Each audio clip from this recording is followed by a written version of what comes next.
नमस्कार। ब्रेक के बाद खबरों में एक बार फिर से आपका स्वागत है। मैं हूं हिमलता और खबरों की शुरुआत करते हैं राजधानी रांची से। लोकसभा चुनाव की तारीख की घोषणा होने के बाद झारखंड की राजनीति में काफी हलचल देखी जा रही है।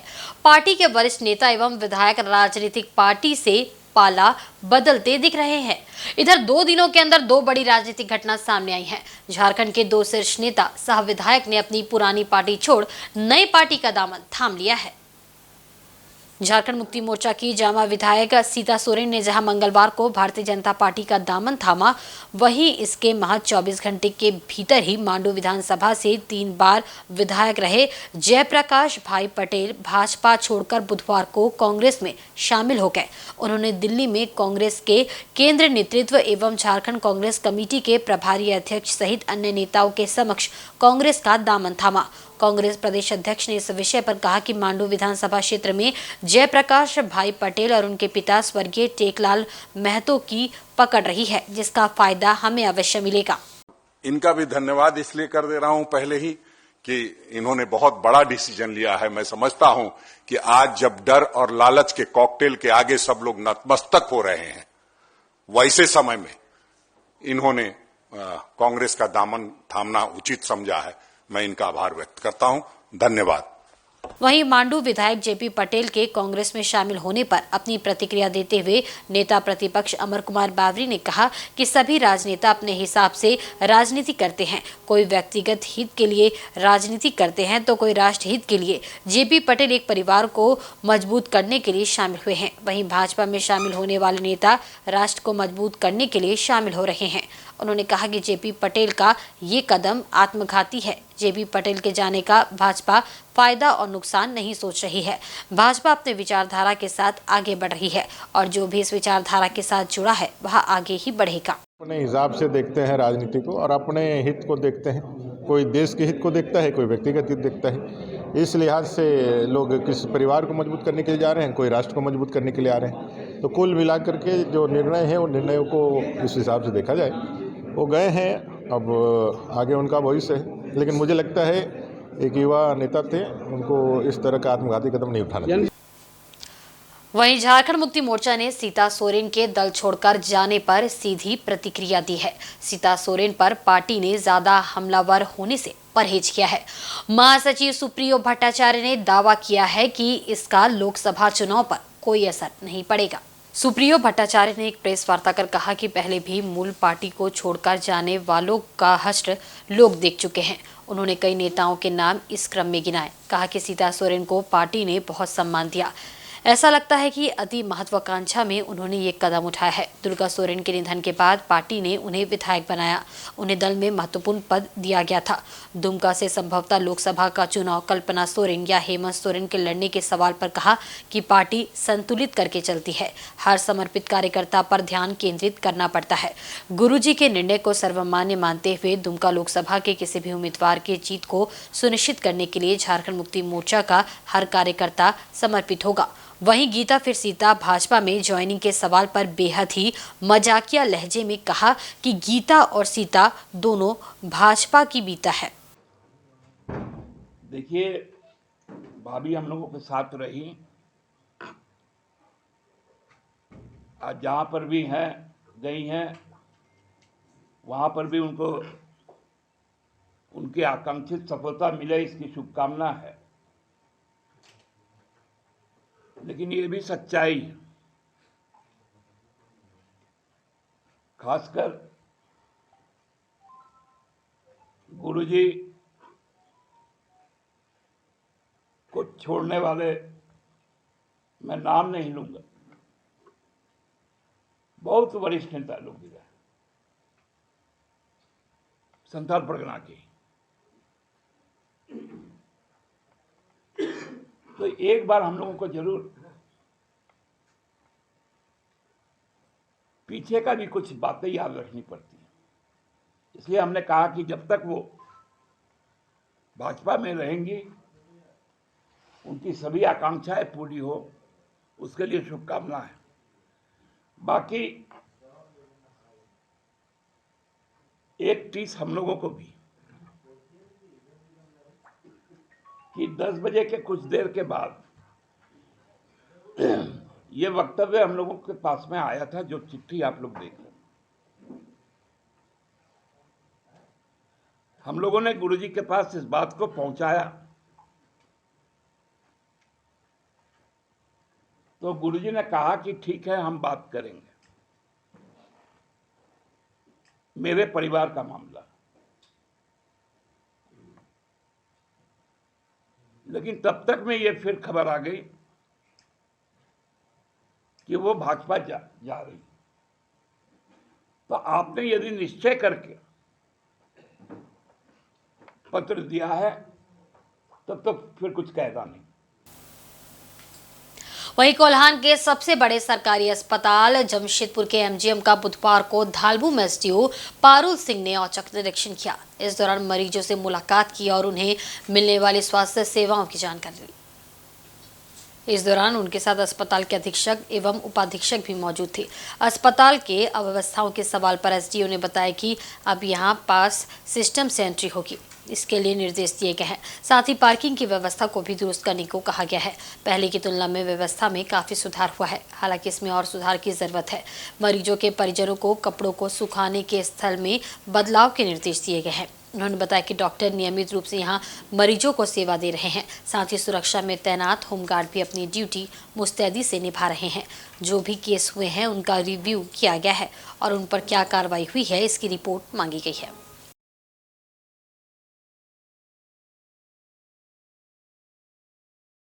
आए थे, कुछ पॉइंट्स थे जिन पे चेकिंग करना था, जैसे कि पास सिस्टम अभी वर्क नहीं कर रहा है, तो स्पेशल निर्देश दिए गए हैं कि 2 तरह के पासेस दिए जाएंगे। एक तो जो रेगुलर अटेंडेंट फुल टाइम रहेगा और दूसरा जो विजिटिंग पासेस है। तो उसके लिए यहाँ पे सफिशिएंट नंबर्स में हमारे पास होमगार्ड्स हैं, होमगार्ड भी अपॉइंटेड रहेंगे और साथ में हॉस्पिटल की टीम भी चेक करेगी कि ज़्यादा लोग अंदर नहीं घुसे, भीड़ अननेसेसरी नहीं बढ़ाए।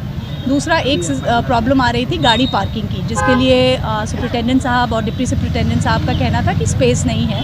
उसी को हम लोगों ने मॉनिटर किया, तो काफ़ी स्पेस पीछे है, जिसको अगर ऑर्गेनाइज तरीके से कराया जाए तो सुपरिटेंडेंट साहब ने आश्वासन दिया है कि हम लोग नेक्स्ट विजिट सैटरडे को करेंगे, तब तक वो उसको मॉनिटर कर लेंगे। उसके अलावा कुछ प्रॉब्लम्स आ रही थी चोरी की, तो उसके लिए डीएसपी साहब भी साथ में हैं। उन्होंने स्ट्रिक्ट इंस्ट्रक्शंस दिए हुए हैं। सारे होमगार्ड्स भी तैनात रहेंगे चेकिंग पे और बाहर एक बोर्ड भी हम लोग लगा देंगे। सीसीटीवी कैमरा भी लगा हुआ है। कुछ एफआईआर्स हुई हैं यहाँ से, जिसको हम लोग एक बार रीचेक और मॉनिटर कर लेंगे कि एफआईआर के बाद उसके बाद उस पर क्या कार्रवाई हुई है। वहीं आदित्यपुर गम्हरिया क्षेत्र में बीते 4 दिनों से घूम रहे तेंदुए का आतंक दिन ब दिन बढ़ता जा रहा है। पिछले 2 दिनों से तेंदुए की गतिविधि का पता नहीं चलने के बाद मंगलवार देर रात तेंदुए को गम्हरिया बागान पाड़ा क्षेत्र में भीड़ भाड़ वाले इलाके में देखा गया, जिससे लोग काफी दहशत में हैं। प्राप्त जानकारी के अनुसार गम्हरिया स्टेशन रोड बागानपाड़ा के पास मंगलवार देर रात तकरीबन 2:30 से 3 बजे के बीच सीताराम नायक नामक व्यक्ति ने अपने घर के पास तेंदुए को खड़ा हुआ देखा। उन्होंने बताया कि देर रात अचानक कुत्तों द्वारा लगातार भौंकने की आवाज़ आ रही थी। उन्हें लगा कि चोर आए हैं, जिसे देखने ये घर से बाहर दौड़े। तभी देखा कि घर के पास तेंदुआ खड़ा है। इसके बाद उन्होंने फौरन ही दरवाजा बंद कर लिया और घर में घुस गए। अहले सुबह ही बागान पाड़ा क्षेत्र में तेंदुआ भ्रमण करने की सूचना जंगल में आग की तरह फैल गई। सुबह से लोग अपने घरों से बाहर नहीं निकल रहे हैं, खासकर बच्चों को उनके अभिभावक घर से बाहर नहीं जाने दे रहे हैं। इधर घटना की जानकारी वन विभाग को दी गई, जिसके बाद बुधवार सुबह वन विभाग की टीम ने मौके पर पहुंचकर तेंदुए की खोजबीन की। मौके से तेंदुए के पंजे के निशान पाए गए हैं।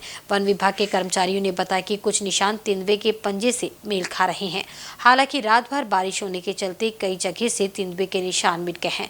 एक्सपर्ट को बुलाकर आगे पड़ताल की जा रही है। कुत्ता आवाज हुआ दिया, हम किया, तो हम दरवाजा खोल के हमारा रड गिरा हुआ था वहाँ। हम सोच रहा थे चोर लोग आया, रोड उठा ले जाएगा, फाका में है। उसके बाद हम जब दरवाजा खुला देखा जे अमरूद पेड़ का नीचे बाग था, तब हम दरवाजा तेंदुआ बाग था, हम दरवाजा लगा के यार नहीं निकला। हम लोग को सूचना मिला था कि यहाँ पे रात को पैंथर देखा गया और उसका फुटप्रिंट है। सूचना पाके हम लोग आए, देखे तो फुटप्रिंट तो मिला है, लेकिन ये कंफर्म नहीं हो पा रहा क्योंकि बारिश हुआ था रात को, इसके वजह से फुटप्रिंट थोड़ा सा डैमेज हो गया है। फिर भी हम लोग एक्सपर्ट को भेज रहे हैं। सरायकेला कस्बा जिला के तिरोली थाना परिसर में होली, रमजान और लोकसभा चुनाव को लेकर शांति समिति की बैठक हुई। बैठक में जिला परिषद उपाध्यक्ष मधुश्री महतो, थाना प्रभारी अलमचंद महतो और शांति समिति के सदस्य मौजूद थे। इसमें शांति एवं सौहार्दपूर्ण वातावरण में पर्व त्योहार मनाने की अपील की गई। वहीं लोकसभा चुनाव 2024 के दौरान आदर्श आचार संहिता का अनुपालन करने एवं विधि व्यवस्था को दुरुस्त रखते हुए लोकसभा चुनाव संपन्न कराने को लेकर विस्तार से चर्चा हुई। इस दौरान उपस्थित शांति समिति के सदस्यों एवं स्थानीय पंचायत प्रतिनिधियों ने कहा कि यहां लोग हमेशा आपसी भाईचारा एवं सौहार्दपूर्ण तरीके से होली एवं अन्य त्योहार मनाते आए हैं। थाना प्रभारी ने कहा कि किसी भी तरह की अप्रिय घटना होती है या कोई भी हुड़दंग या माहौल खराब करने की कोशिश करता है तो इसकी सूचना तुरंत ही पुलिस को दे। जिला परिषद उपाध्यक्ष मधुश्री महतो ने होली व अन्य त्योहार में जुलकर भाईचारे के साथ मनाने की अपील की। उन्होंने कहा कि लोग नशे से दूर रहे और चुनाव में अपने मताधिकार का प्रयोग अवश्य करें। वहीं जमशेदपुर के बागबेड़ा नया बस्ती में बुधवार दोपहर उस वक्त हड़कंप मच गया जब एक बिजली का हाई टेंशन तार टूटकर 3 लोगों के घर पर आ गिरा। इस घटना में वहां मौजूद लोग बाल बच गए, परंतु घर की छत क्षतिग्रस्त हो गई। ग्रामीणों ने बिजली विभाग पर लापरवाही का आरोप लगाते हुए विरोध जताया। जानकारी के अनुसार दक्षिणी घागिडी पंचायत स्थित बागबेड़ा नया बस्ती में गीता कुमारी के घर पर दोपहर अचानक जोरदार आवाज के साथ 11,000 वोल्ट का तार टूटकर गिरा, जिससे घर के आंगन में रखे कपड़े जल गए। वहीं पास में दुलारी देवी के घर पर श्राद्ध क्रम का कार्यक्रम चल रहा था। वहां भी तार गिरने से भगदड़ की स्थिति उत्पन्न हो गई। यहाँ काफी लोग मौजूद थे। हालांकि ऊपर लगाए गए प्लास्टिक का टाक फंस गया, अन्यथा एक बड़ा हादसा हो सकता था। इसी क्रम में दक्षिणी घागिडी पंचायत समिति सदस्य प्रभा हांसदा के घर के ऊपर भी तार गिर गया।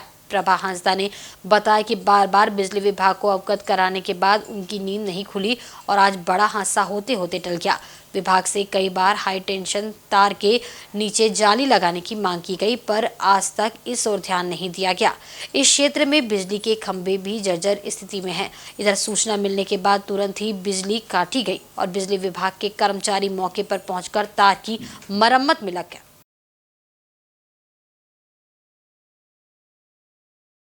यही है कि जो 11,000 का तार जो किया हुआ है, मानते कि बरसों पुराना है, लेकिन अभी तो बहुत पहले से पुराना घर सब बना हुआ है।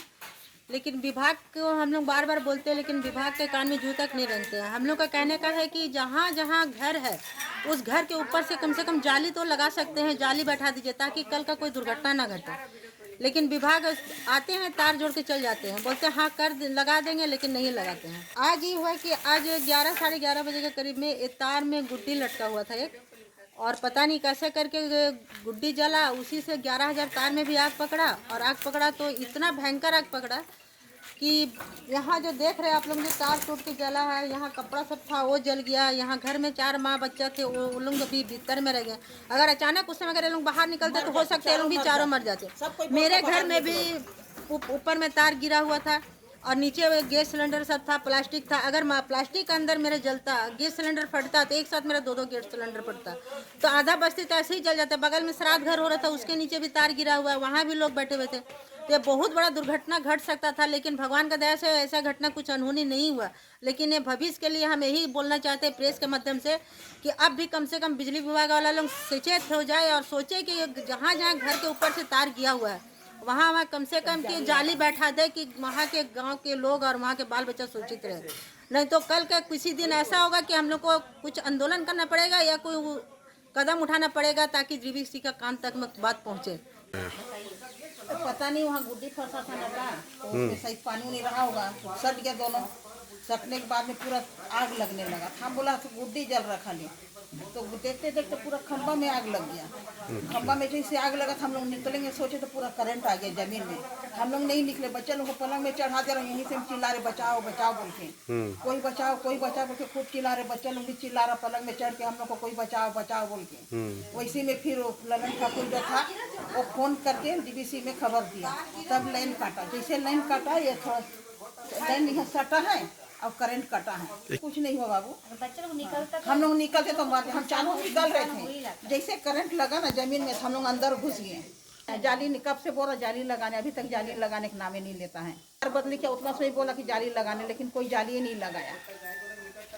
बहुत एक बार और टूटा था, इसे जाली लगाने के लिए बोला था, लेकिन बोलता नहीं लगाएगा जाली अभी। इधर पूर्वी सिंहभूम जिले के कोवाली थाना अंतर्गत हल्दी पोखर नागा नदी के समीप बुधवार को एक ट्रक और पिकअप वैन में सीधी टक्कर हो गई। इस दुर्घटना में पिकअप वैन के परखच्चे उड़ गए, जबकि उसका चालक व खलासी घायल हो गए। दोनों घायलों का इलाज एमजीएम अस्पताल में चल रहा है। मिली जानकारी के अनुसार जमशेदपुर से पिकअप वैन केला लेकर उड़ीसा की ओर जा रहा था। इसी दौरान उसका पिछला टायर अचानक खुल गया और वैन अनियंत्रित होकर विपरीत दिशा से आ रहे ट्रक से टकरा गया। दोनों के बीच सीधी भिड़ंत होने से पिकअप वैन के परखच्चे उड़ गए और ट्रक अनियंत्रित होकर सड़क से नीचे उतर गया। इस घटना में पिकअप वैन के चालक एवं खलासी को गंभीर चोट आई है। घायलों में जमशेदपुर निवासी संदीप कुमार और सनी कुमार शामिल है। स्थानीय लोगों ने पुलिस को घटना की सूचना दी, जिसके बाद मौके पर पहुंची पुलिस ने घायलों को इलाज के लिए पोटका सीएससी भेजा, जहां से स्थिति गंभीर होने पर दोनों को एमजीएम अस्पताल भेज दिया गया।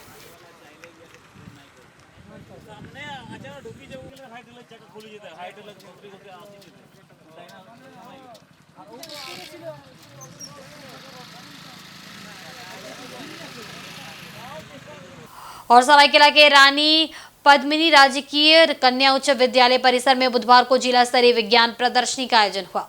इसमें जिले के विभिन्न स्कूलों के कक्षा 6 से 12वीं तक के विद्यार्थियों ने हिस्सा लिया। झारखंड शिक्षा परियोजना द्वारा राष्ट्रीय आविष्कार अभियान के तहत प्रदर्शनी का आयोजन किया गया था। विज्ञान प्रदर्शनी कार्यक्रम में जिला शिक्षा पदाधिकारी जितेंद्र सिंह मुख्य अतिथि के रूप में उपस्थित थे। उन्होंने अपने संबोधन में कहा कि जिले के ग्रामीण क्षेत्रों के बच्चों में विज्ञान के प्रति रुचि कम देखी जा रही है। विज्ञान के प्रति छात्रों में जागरूकता लाने के उद्देश्य से ये कार्यक्रम का आयोजन किया गया है। मौके पर रानी पद्मिनी कन्या उच्च विद्यालय के सभी शिक्षक शिक्षिकाएं उपस्थित थे। इस दौरान राजनगर प्रखंड के कस्तूरबा गांधी आवास से बालिका विद्यालय की छात्रा संगीता महतो ने चालक नींद नियंत्रक नामक चश्मा डिवाइस को इसमें प्रदर्शित किया। इस डिवाइस को चश्मा की तरह चालक पहन सकता है। इसमें सेंसर लगा हुआ है जो चालक के आंख के रेटिना के साथ संपर्क में रहता है। आंख झपके के साथ बजर बजने लगता है। इससे चालक अपनी नींद पर नियंत्रण रख सकता है और आसानी से वाहन ड्राइव कर सकता है। मौके पर water harvesting system, water purifier, solar energy तथा अन्य मॉडल छात्राओं द्वारा पेश किए गए। लाइट माइक्रोस्कोप इसीलिए नाम दिए हैं क्योंकि हम लोग इसका लाइट का पेटेंट है। ऐसे में रियल वाला में तो हम लोग मिरर का उपयोग करते हैं और इसको हम लोग रात को भी देख सकते हैं जब लाइट का प्रेजेंस नहीं रहे तो। वहीं जमशेदपुर के सुंदरनगर स्थित तूरामडी टावर मैदान में आगामी 23 और 24 मार्च को 2 दिवसीय माघे पूरब का आयोजन किया जाएगा। इसमें उड़ीसा, पश्चिम बंगाल और झारखंड से 25 नृत्य दल शामिल होंगे। इसकी जानकारी बुधवार को आयोजन समिति जोहर ट्रस्ट ने एक प्रेस वार्ता में दी। गोलमुर स्थित आदिवासी हो समाज भवन में माघे पूरब के आयोजन को लेकर जानकारी दी गई। इस दौरान माघे पूरब का पोस्टर भी लॉन्च किया गया। नादुब ग्राम सभा और जोहर ट्रस्ट के पदाधिकारी सूरा बिरोली ने बताया कि आगामी 23 और 24 मार्च को तूरामडी में माघे पूरब का आयोजन होगा। इसमें विभिन्न खेलकूद प्रतियोगिताओं के साथ साथ सांस्कृतिक कार्यक्रम का भी आयोजन होगा। इसमें ट्रांसजेंडरों को भी सम्मानित किया जाएगा। 2 दिनों तक चलने वाले इस कार्यक्रम में आदिवासी पारंपरिक खेलकूद प्रतियोगिता, गुईटुई सिंगल, जाटी गलंग समेत अन्य खेल होंगे। 24 मार्च को आर्टिस्ट और कोरियोग्राफर निवेदिता का लाइव डांस की प्रस्तुति देंगे। जीतने वाले प्रतिभागियों को पुरस्कार के रूप में करीब 2 लाख की नकद राशि दी जाएगी। आज हम लोग आगामी 23 और 24 मार्च को तूरामडी टावर ग्राउंड में विशाल माघे पर्व का आयोजन करने जा रहे हैं। जोहर ट्रस्ट, नादुब ग्राम सभा, आदिवासी हो समाज महासभा, आदिवासी हो समाज युवा महासभा, मानकी मुंडा संघ, कोल्हान रक्षा संघ सहित कई सारे हो समाज के संगठन इस माघे पर्व का आयोजन करने जा रहे हैं। इस माघे पर्व में उड़ीसा, झारखंड, पश्चिम बंगाल के लगभग 25 दलों से के ऊपर इस माघे पर्व में शामिल होंगे। इसके साथ ही हमारी जो पारंपरिक त्यौहार होती है उस पर जैसे चिटकी बाई, पू बाई, सेको रेनोंग, इस तरह के पारंपरिक खेल होंगे और इसकी प्रतियोगिता होगी, उस पर में भी हम लोग सम्मानित करेंगे। साथ ही हमारे समाज की ही किन्नर जो है थर्ड जेंडर है उनको भी हम लोग सम्मानित करेंगे, मंच देने का काम करेंगे। वो भी हमारी समाज की अंग है। और साथ ही दिल्ली से मुंबई से निवेदिता जो आर्टिस्ट है, कलाकार है, उनके द्वारा ये उनका डांस परफॉर्मेंस होगा और साथ ही जितना भी प्रतिभागी है उनके द्वारा सम्मानित किया जाएगा। चक्रधरपुर के आदिवासी मित्र मंडल में इस बार 22 मार्च को बा पूरब मनाया जाएगा। इसे लेकर आदिवासी मित्र मंडल में तैयारी जोर शोर से की जा रही है। आयोजकों के अनुसार इस साल बा पूरब का नजारा बेहद खास और आकर्षक होगा।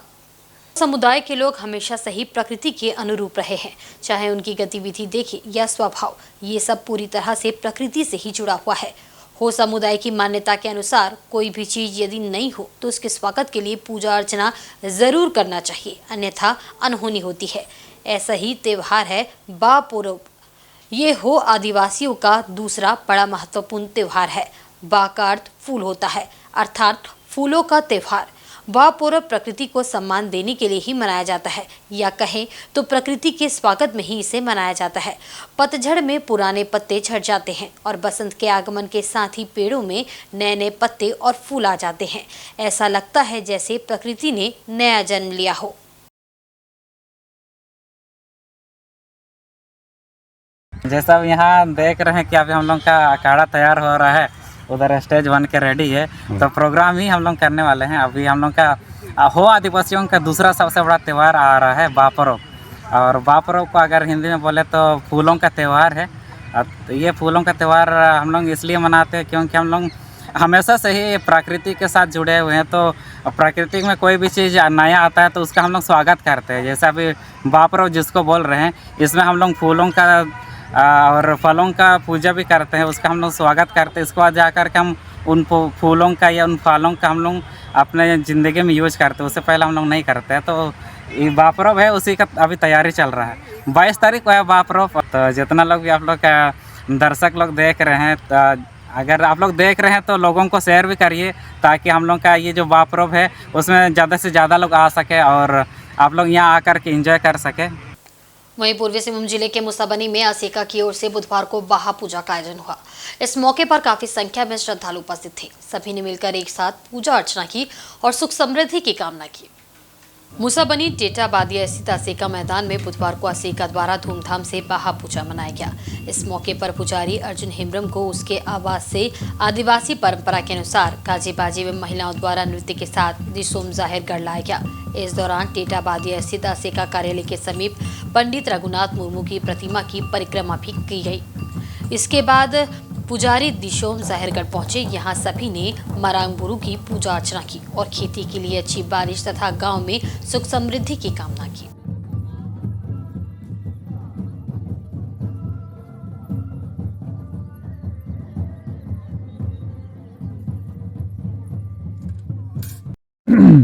आज का ये दिसम असेका दिसम जाहिरगढ़ ये 42वां साल का ये बहा बोंगा इस साल हम लोग पूजा पाठ कर रहे हैं। इसमें हम लोगों का ये जो साल का पहला पूजा है, ये इस पूजा में जो हम लोग का जंगल से कोई भी लकड़ी काटने के लिए, चाहे कोई उधर से फूल वगैरह फल वगैरह जो भी लेके आते हैं, ये पूजा के बाद ही हम लोग लेके आते हैं। इसमें हम लोग अपना सुख समृद्धि और रोग बीमार सब के लिए हम लोग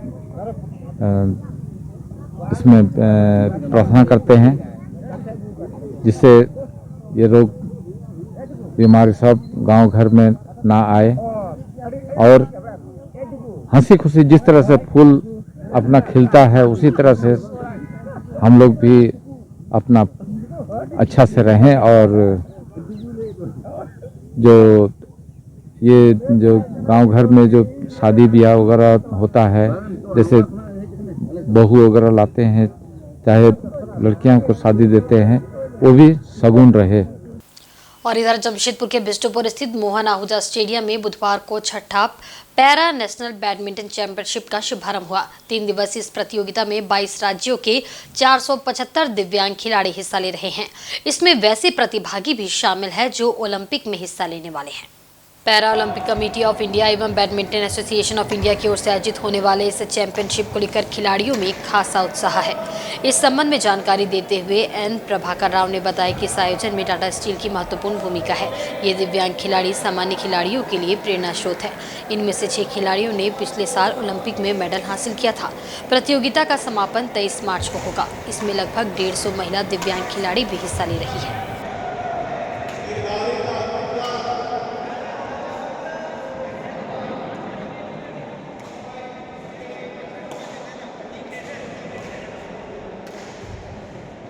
जो यहाँ पे टाटा स्टील और टाटा फाउंडेशन द्वारा किया जा रहा है, उनके सौजन्य से ही ये बैडमिंटन पैरा वाला किया जा रहा है, नेशनल है छठवां। तो इसमें करीब 475 बच्चे दिव्यांग लोग पैरा में भाग लिए हैं और साथ ही इसमें महिलाएं करीब 150 है और व्हील चेयर जो आप सामने देख रहे हैं वो लोग 90 लोग हैं। तो इसमें भाग ले रहे हैं। ये 20 तारीख आज से 23 तारीख तक चलेगा और ये 23 तारीख को प्राइज डिस्ट्रीब्यूशन है। रंगों का त्योहार होली जैसे जैसे नजदीक आ रहा है, वैसे वैसे लोगों के बीच इसका सुरूर चढ़ता दिख रहा है। इसी क्रम में रांची के मोराबादी स्थित डॉक्टर श्यामा प्रसाद मुखर्जी विश्वविद्यालय के मुख्य द्वार पर होली मिलन समारोह आयोजित हुआ। इसमें विद्यार्थी होली की मस्ती में डूबे नजर आए।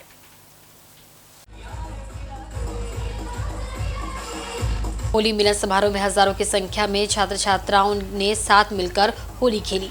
एक दूसरे को होली की अग्रिम शुभकामनाएं देते हुए जमकर अबीर गुलाल उड़ाए एवं होली के गानों की धुन पर जबरदस्त तरीके से थिरके। माहौल पूरी तरह से होली के रंग में रंगा हुआ दिखाई दिया। इसमें होली के स्वागत की तैयारी पूरे जोर शोर से दिखाई दे रही थी। ही मजा आ रहा है, इतना वाइब्स है, म्यूजिक तो खासकर बहुत ज्यादा टफ है, बहुत ज्यादा हाई, इतना ज्यादा एंजॉयमेंट। हमारा तो सिर्फ फर्स्ट सेमेस्टर है, पहली बार डीएसपी आ गई, इस बार था हमारा इतना एंजॉय, काफी मजा आ रहा है, बहुत मजा आ रहा है। हैप्पी होली सभी को। बहुत है क्योंकि हम लोग का लास्ट ईयर है तो शायद ही फिर अगले बार आप है। हम लोग लास्ट ईयर जो स्टूडेंट है तो काफी एक्साइटमेंट है हमारे फ्रेंड्स में। इस साल मैं कहूँगा कि पिछले साल से और ज्यादा ही बड़ा ही है होली, इधर भी हो रहा है उधर भी हो रहा है तो काफी अच्छा लग रहा है। और आज के बुलेटिन में बस इतना ही। कल फिर हाजिर होंगे कुछ नई खबरों के साथ। तब तक देखते रहे साइड झारखंड न्यूज। नमस्कार।